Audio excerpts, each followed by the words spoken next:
will be no American boots on the ground. The President has made crystal clear we have no intention of assuming responsibility for Syria's civil war. He is asking only for the power to make clear, to make certain that the United States means what we say, that the world, when we join together in a multilateral statement, mean what we say. He's asking for authorization to degrade and deter Bashar al-Assad's capacity to use chemical weapons. Now, some will undoubtedly ask, and I think appropriately, what about the unintended consequences of action? Some fear retaliation that leads to a larger conflict. Well, let me put it bluntly. If Assad is arrogant enough, and I would say foolish enough, to retaliate to the consequences of his own criminal activity, the United States and our allies have ample ways to make him regret that decision without going to war. Even Assad's supporters, Russia and Iran, say publicly that the use of chemical weapons is unacceptable. Now, some will also question the extent of our responsibility.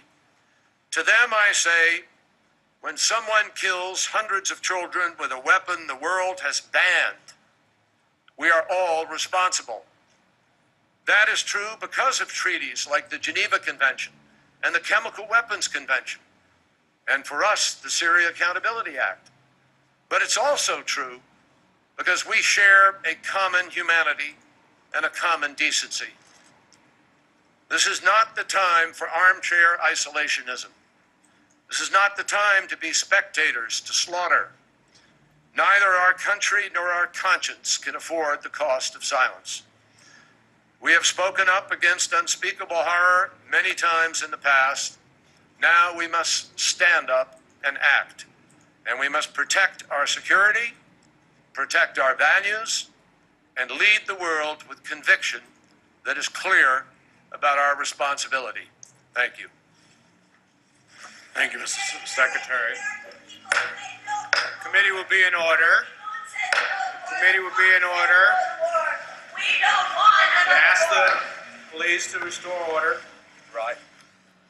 Once again, Committee Chair Robert Menendez having to call order. As protesters in the room, you can see there, don't bomb Syria. Syria needs diplomacy, not war. Well, as if in riposte to that, we've just heard the Secretary of State, John Kerry, say this is not war.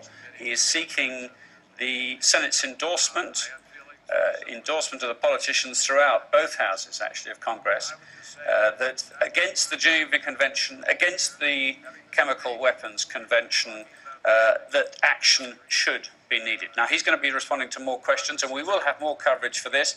Incidentally, uninterrupted coverage available on Sky News Active and on Sky News for iPad. We'll be back with more from Washington in a couple of moments.